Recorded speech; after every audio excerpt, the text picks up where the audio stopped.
Hello guys, welcome again to our nutrition corner, and today we are going to be talking about weight management.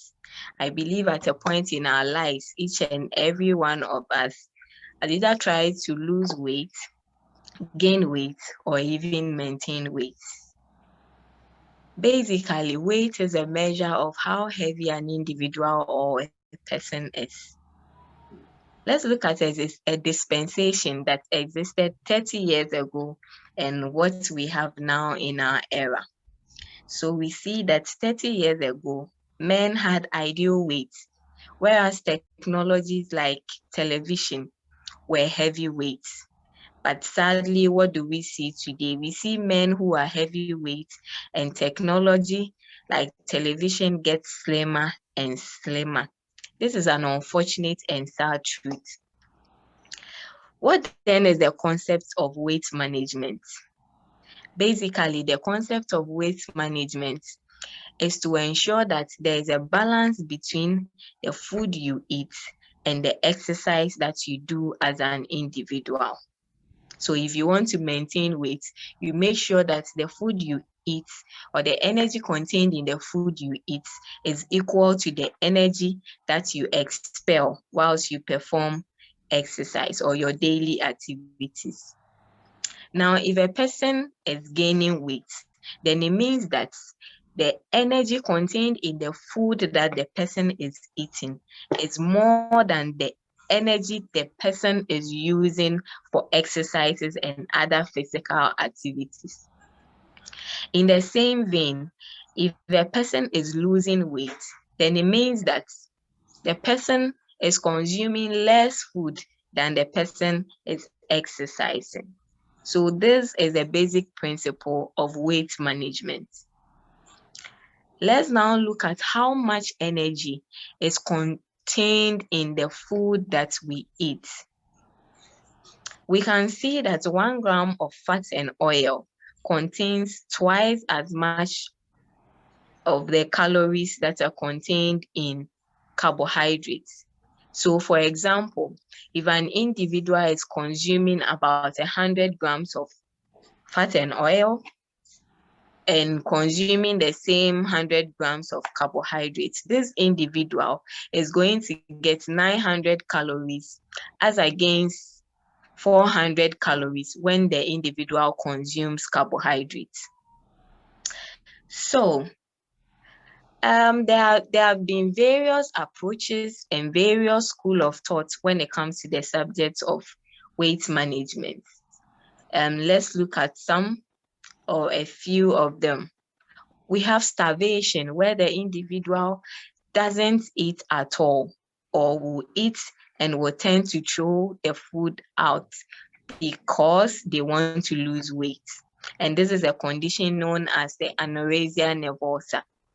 We also have the keto diet approach, which is common, where the individual will take less and less carbohydrates, but will consume more fats, more proteins. Then we also have individuals who would indulge in consuming slimming teas or herbs, and this is also popular in our day.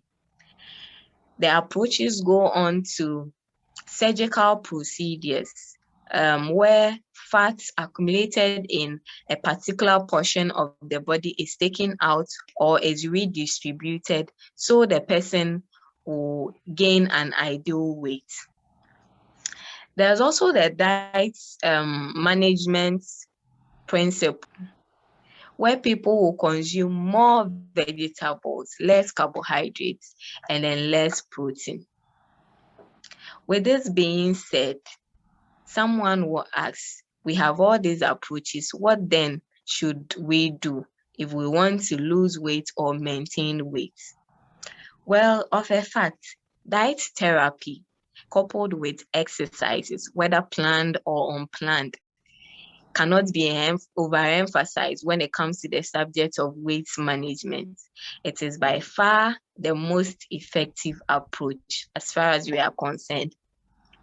Let's now look at a few vital tips that will help you in your weight loss or weight maintenance journey. Do well to plan your meals. Eat more fruit and vegetables and consume less and less of refined foods or carbohydrates. Don't forget to read food labels on packaged foods. This will give you an indication of how much energy you are consuming into your body. Physical activity is very important. You can do so through your house chores, brisk walking, jumping rope, jogging, and other activities that will make you burn calories. Stay hydrated as much as possible. Drink clean water. Your vegetables and fruits are also a very important part of your meal. If you need to do juices from the whole fruits and vegetables. Ladies and gentlemen, in conclusion, we are saying that weight management is a personal decision that can be achieved through diet therapy, exercise, and coupled with professional advice from your nearest health worker. You don't need to starve. You don't need expensive surgeries. You don't need expensive herbal teas or drinks. By all means, enjoy life, but do it the healthful way and know that your body is all you have. Thank you very much for your attention, and kindly follow us on our social media handles, Facebook, YouTube, at Your Health Corner. See you again next.